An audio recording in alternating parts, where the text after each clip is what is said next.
The ballroom fell silent the moment she walked in, not because of what her husband had said about her, but because of who she had become. In spite of it, Marcus stood frozen near the champagne fountain, his face draining of color as every head turned toward the grand entrance, where his wife, Diane, stood radiant in a midnight blue gown that caught the light like water under moonlight, her natural hair swept up in an elegant crown of coils, her shoulders back, her chin high, and her eyes, those deep brown eyes he'd fallen in love with a decade ago, looking right through him with a mixture of pain, strength, and something he couldn't quite name.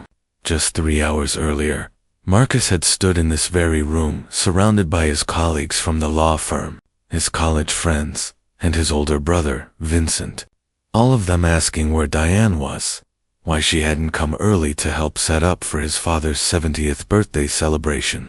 And Marcus, feeling the weight of their judgment, the sting of his own insecurities, and the pressure of his mother's earlier comment about Diane letting herself go, had said the words he'd never be able to take back. She's not coming honestly. She's gotten too heavy to fit into anything appropriate for tonight, and I didn't want to embarrass Dad on his big day. The men had laughed uncomfortably. Some had looked away, but his brother Vincent had clapped him on the shoulder with a knowing smirk, and Marcus had felt a sick sense of belonging in that moment, a twisted validation that made him feel like he was still the golden boy, still in control, still the man everyone admired. But now, as Diane walked slowly down the marble staircase into the ballroom, every eye following her, every whisper falling away into stunned silence, Marcus realized he had made the greatest mistake of his life. Diane had heard everything. She'd arrived early, parked in the side lot, and was walking toward the venue's back entrance when she heard Marcus's voice through the open terrace doors, heard him reduce her, mock her, betray her in front of the people whose opinions he valued more than her heart. And for a long moment she'd stood there in the shadows, her hand pressed against her chest, trying to breathe through the crushing pain, the humiliation, the rage. She'd gained 40 pounds since their wedding. Yes, after 2 miscarriages, a battle with depression, and the slow realization that the man she'd married cared more about appearances than about her. But she had never imagined he would say something so cruel, so public, so final. She'd walked back to her car, sat in the driver's seat with tears streaming down her face, and decided she wasn't going to attend. Why would she subject herself to that? But then her phone had rung, and it was her grandmother, the woman who had raised her after her parents died, the woman who had taught her that dignity wasn't about what others said about you, but about how you carried yourself when they did. "Baby, you going to that party tonight?" her grandmother had asked in that warm, crackling voice. And Diane had broken down, told her everything, every word Marcus had said, and there had been a long pause before her grandmother spoke again. "Now, you listen to me. Diane Marith, that man just told you who he is, and you got a choice right now. You can hide, or you can walk in there with your head up and show him who you are. Don't you dare give him the power to make you invisible." So Diane had dried her tears, driven to her best friend Kendra's house, borrowed the midnight blue gown Kendra had been saving for a special occasion, let Kendra style her hair and makeup, and made the decision that she would attend that party, not for Marcus, not for his family, but for herself, because she deserved to be seen, to be respected, to take up space in the world, no matter what size that space was. Now, as she descended the staircase, she saw Marcus's face, saw the shock and fear in his eyes, and she felt a strange calm wash over her. This wasn't about revenge or making a scene. This was about reclaiming her dignity.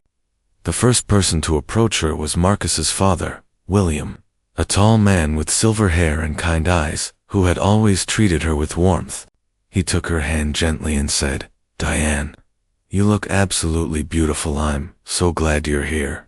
And the genuine affection in his voice nearly broke her composure. But she smiled and thanked him, and as she did, she saw Marcus's mother, Patricia, watching from across the room, with an expression that was hard to read surprise. Certainly, but also something that might have been shame?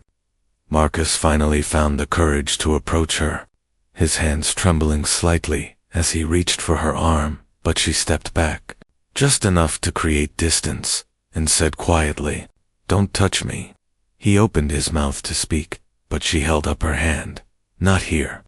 Not now. You've said enough for one evening." She walked past him toward the table, where her place card still sat. He hadn't even removed it. Hadn't fully committed to the lie that she wasn't coming in. She sat down with grace, accepting a glass of sparkling water from a server who smiled at her with what looked like admiration.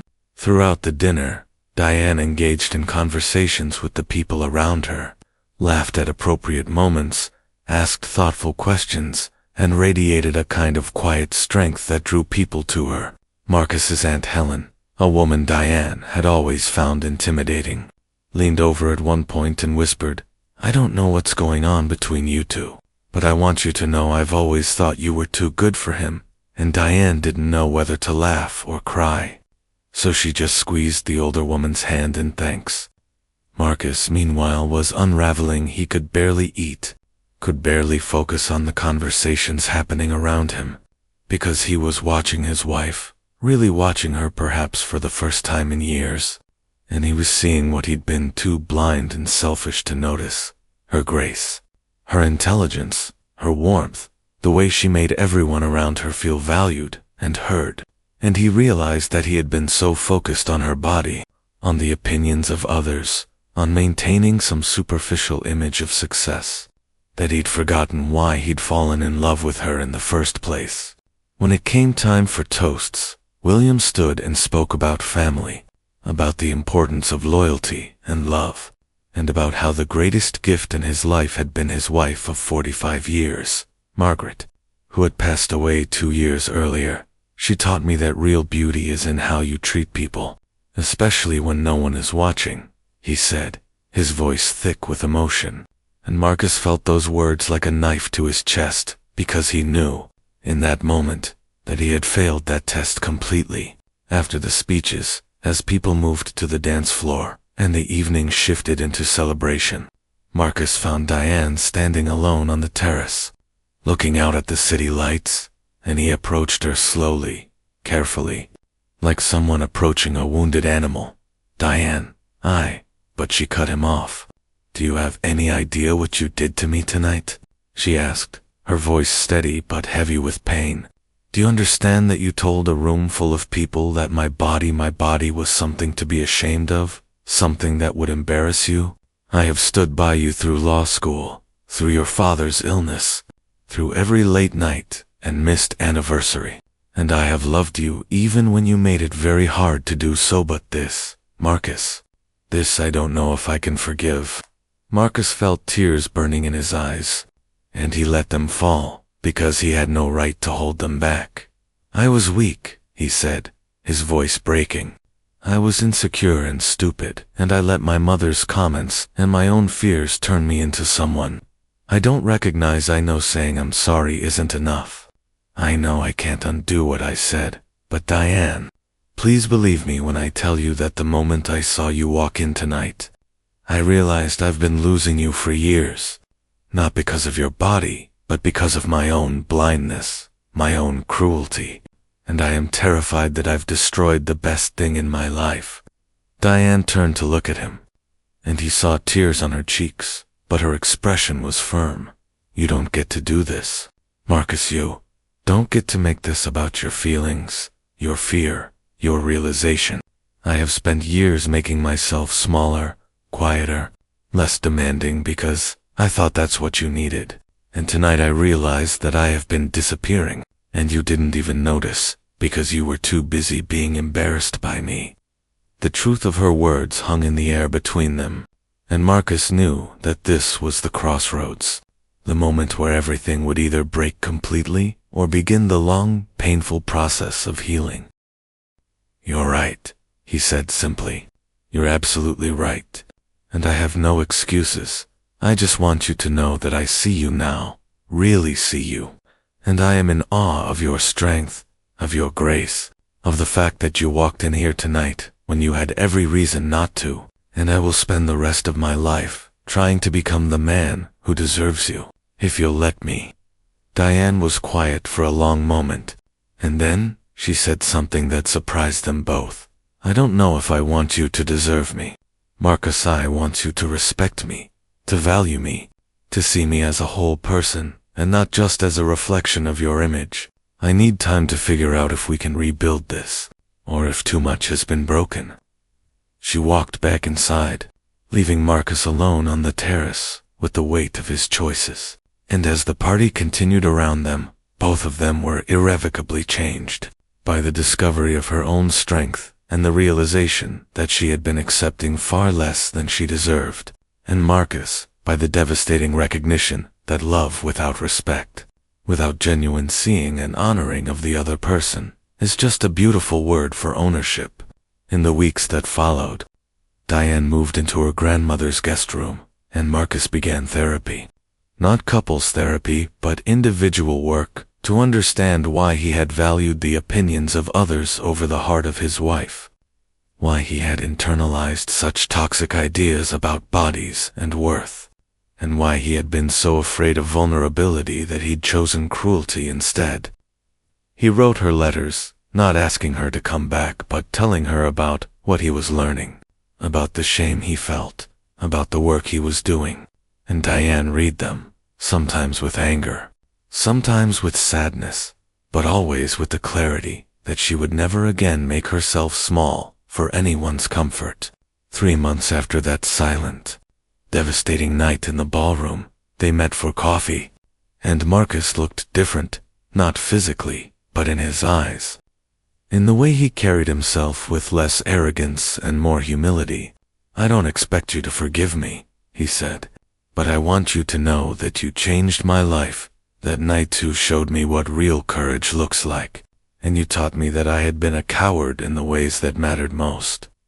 Diane stirred her coffee slowly and said, "I don't know what our future looks like, Marcus, but I do know that I'm not the same person I was, and I won't go back to being her if we're going to try again. It has to be as two people who respect each other, who build each other up, who understand that love is a verb, not just a feeling."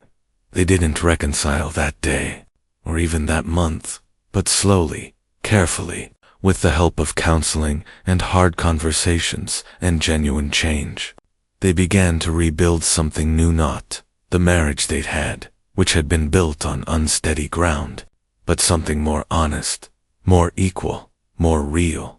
And on their 11th anniversary, when Diane had started her own nonprofit supporting women through pregnancy loss, and Marcus had become an advocate for body positivity and mental health in his community, they renewed their vows in a small ceremony with just family and close friends. And this time, when Marcus looked at his wife, he saw her, in all her strength, beauty, complexity, and grace. And he knew that the greatest gift she'd ever given him wasn't her forgiveness, but the chance to become a better man.